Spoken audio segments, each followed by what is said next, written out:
Welcome back, and if this is your first time watching, my name's Brandon and I sell men's clothing on eBay. This is day 92 of the What Sold series where I show you my daily eBay sales. And at the end of the video, I'll go over my net profit for the day. Let's not waste any time, let's jump right into the sales. The first sale of the day is this Dixon flannel in a men's 2XL tall. The name of this one was called the McCaffrey, there's the tag. And this one sold in 54 days for a best offer of $30 plus shipping. So number 2 was this Adidas Golden State Warriors quarter zip pullover in a men's small. This took about a year and a half to sell and it sold for a best offer of $8 plus shipping. Honestly, most Adidas stuff just doesn't do very well for me. I really have to find something special, something out of the ordinary, even if it's branded with a good team like the Golden State Warriors, and it just doesn't seem to sell very well still. So number 3 was this Rain Spooner Hawaiian shirt. It's from the Los Angeles Dodgers and it was in a men's XL. This sold in 78 days for a best offer of $43 plus shipping. This is on the low end for the Los Angeles Dodgers ones. These ones usually go for the $50 to $60 range. Obviously, we're in the middle of winter, the worst selling time for Rain Spooners, so $43 is still pretty strong. So number 4 was this Wrangler George Strait button-up shirt in a men's medium. It did have a nice paisley print on it. It sold in 57 days for a best offer of $20 plus shipping. The Wrangler George Straits tend to do better than just the regular Wranglers, so keep an eye out for this logo right here that says George Strait Collection on it. So number 5 was a pair of Nike Tech joggers in a men's small. These sold in 29 days for a best offer of $30 plus shipping. The Nike Tech stuff seems to do really well, both the shorts and the pants. I don't know if I've done any of the jackets or sweatshirts before, but I'm pretty sure anything from the Nike Tech line does pretty well. So number 6 and 7 went to the same buyer. They're a pair of Dixon flannel shirts. This one was a men's 2XL tall. This one sold in 34 days for a best offer of $30 plus shipping. And the next one was a youth one that matched it. This was a youth medium, and it also sold in 34 days. This one for a best offer of $18 plus shipping. So number 8 was this Air Jordan Nike sweatshirt in a men's XL. This sold in 28 days for a best offer of $20 plus shipping, and that was with a bit of fading and a few small flaws on it. So this is a pretty good just bread and butter pickup. These are things that you can find at most thrift stores for $6 to $10, and if it was in better condition, this could have went for $25 to $30. So number 9 was this vintage Logo 7 Denver Broncos shirt from the 90s. It wasn't an adult 2XL, but it did have a few small flaws on it. It took a year and a half to sell and it sold for a best offer of $5 plus shipping. So number 10 was this Alice Cooper sweatshirt in a men's 2XL. This did come from the Banty buyout. This one sold in 36 days for full price, well, the full sale price of $27 plus shipping. And the buyer had such a good experience. They actually shipped this to their friend. Their friend was super happy. They came back and bought another one and shipped it to another one of their friends. So you love when that kind of thing happens. So number 11 was this Lululemon tank top in a men's XL. This one sold in 11 days for a best offer of $22 plus shipping. So number 12 was a Sun Mountain wind shirt in a men's XL. It was super discolored. It took about 11 months to sell and it sold for the full sale price of $10 plus shipping. The brand that you want to be looking out for this is the FootJoy ones, particularly the FootJoy Dry Joys. Those are the best wind shirts that you'll usually come across. Sale number 13 was a Dry Fire fire resistant shirt in a men's XL. This sold in 41 days for the full sale price of $22 plus shipping. Fire resistant stuff can do really well. The brands are just kind of hit or miss, so just look up all the fire resistant brands you find. It's not going to be that many, and it's super easy to look them up, and that way you know before you buy them whether they're good sellers or not. So number 14 was this Patagonia like deep pile Sherpa. It's like this soft kind of Sherpa, and it wasn't a women's large. It sold in 18 days for a best offer of $34 plus shipping. Sale number 15 was this vintage Iams pet food shirt in an adult 2XL. This took over a year to sell and it sold for the full sale price of $5 plus shipping. I did change the sale around for some of my items a little bit, so I think it's any item over a year now is 50% off. So number 16 was this Quicksilver board shorts in a men's 36. These took over a year and a half to sell and they sold for a best offer of $5 plus shipping. After they've been in the store that long, I'm just happy to get them sold. So number 17 was this kid's Abercrombie & Fitch Superman sweatshirt, and it sold. It took about a year and a half to sell, and it sold for a best offer of $5 plus shipping. Another item, like items that are this old, and especially an item that isn't very valuable or very sought after, I'm just happy to get it moved for any amount of money and move on to the next item. So number 18 was this John Varvatos polo shirt in a men's medium. This sold in 62 days for a best offer of $12 plus shipping. John Varvatos is really just a hit or miss brand for me. Sometimes you get a polo shirt like this that seems a little bit unique, but it is kind of basic at the same time. It only sells for $12. Then sometimes you get another item that just looks a little bit different, but has maybe one or two more little things added to it, and it sells for 25 or $30. So just learning the nuances between those little differences is really going to help you with this brand. So number 19 was this Tommy Bahama shirt in a men's medium. This one was called the San Luisio. Let me see if I can show you guys the tag. That shows it a little bit. But anytime that there's a name underneath the Tommy Bahama tag, I almost always pick it up because those do way better than just the regular ones that don't have a specific model name.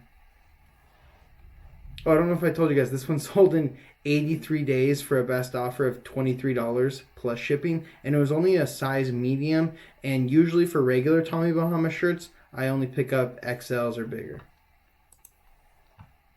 So number 20 was this Polo Ralph Lauren quarter zip sweater. It did have a nice logo on the, or like a crest type logo on the front of it for this cricket club. Usually when the Polo Ralph Lauren stuff has embroidery like that, it is going to do better. This one sold in 78 days for a best offer of $22 plus shipping. So number 21 was this pair of Levi's 559 jeans in a men's 40 by 30. They took over a year and a half to sell, and they sold for the full sale price of $9 plus shipping. So number 22 was this pair of Carhartt flame resistant pants in a men's 38 by 32, and they were also new with tags. I was surprised they took so long to sell. They took almost 6 months to sell, and they sold for a best offer of just $30 plus shipping. But Carhartt stuff, some of the pants, these are flame resistant, so I did expect them to do better. But a lot of the pants just don't do that well for me unless they are the special or, you know, the double knees or just something more unique and like a lot harder to find. Sale number 23 was this Columbia full zip jacket in a women's size small. It took over a year and a half to sell, and it sold for a best offer of $6 plus shipping. So number 24 was this Avi Kahala Hawaiian shirt in a men's 2XL. I usually only pick these up if they are ones that are handcrafted in Hawaii. This one was. It sold in exactly 90 days for a best offer of $21 plus shipping. So number 25 was this Rain Spooner Hawaiian shirt in a men's large. This was for the Anaheim Angels. It took about a year to sell, and it sold for a best offer of $16 plus shipping. I think it might have also had a little flaw on it, maybe a little hole in the front of it. But the Los Angeles, or whatever you want to call them, the Los Angeles Angels of Anaheim, their Hawaiian shirts by Rain Spooner really do not do well. I find these ones a lot because I am here in Southern California, and they just don't seem to sell very well. I still almost always pick them up unless I have to pay a ridiculous price for it. But I do expect them not to sell for very much and sometimes take a while to sell. So number 26 was this Psycho Bunny polo shirt in a men's size 7. This sold in 2 days for a best offer of $15 plus shipping. If this wasn't so faded, then I would have held out and priced it higher, because I think that if this was in great condition, it could be like a $25 shirt just because of the camo print with the bunnies on it. Psycho Bunny has some decent stuff.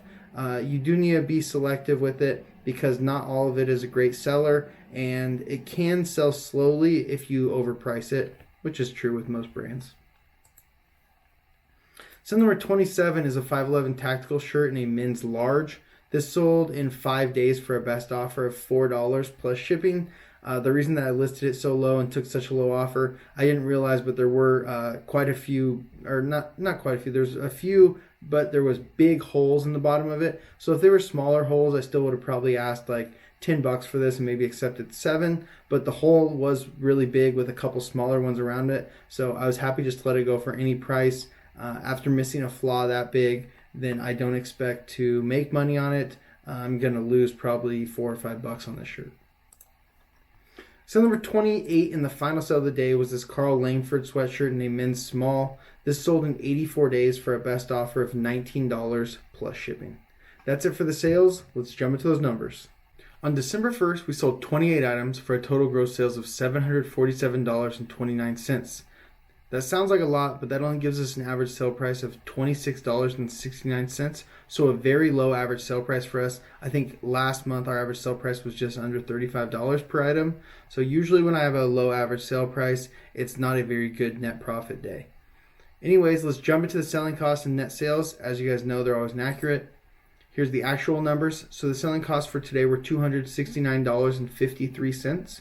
The breakdown for that is $91.46 in eBay final value fees, $161.80 in shipping labels, and $16.27 in promoted listing fees. 9 of the 28 sales came via promoted listings, so not a high percentage. I feel like I'm usually closer to about half my sales came via promoted listings. But I promote all my items at 5%, except the items from the Band T buyout, and we did sell one of those sweatshirts that was promoted at 10%. So now if we take away the selling costs and the taxes and fees collected by eBay away from the gross sales amount, that's going to give us our net sales for the day of $439.01. We still need to take away our cost of goods, and this is where most of our profit goes today. So we did recalculate our average cost of goods because it is a new month, and I recalculated at the beginning of each month.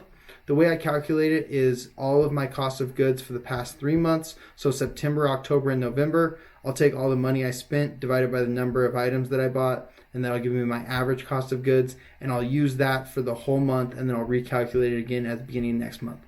So our new average is $12.35, up a little bit from last month. I'm actually thinking that maybe next month, or whenever the buyout for all of the Dixon flannels falls off. I did pay up quite heavy for those, and I think that's one of the more expensive things that I bought. So when that falls off in a month or two, then it's probably going to bring it back down a little bit to closer to $11, so that will be nice. But anyways, our new average cost of goods, $12.35. So for 28 items, that's $345.80. We did sell a lot of older low-end items. We sold quite a few items for like just $4 or $5. So it is what it is, but if we take away the cost of goods away from the net sales, that's going to give us our net profit for the day of $93.21. Not a lot of money, especially for 28 items getting sold, but I am getting all of that money back from the cost of goods that I can reinvest into better items, new items, and since I also did sell 28 items today, and I'm only listing 20 a day, technically I'll get $8 worth, or 8 items worth of cost of goods, so about $100 worth of cost of goods that I get to keep and don't have to reinvest, because that's over the 20 items that I listed today.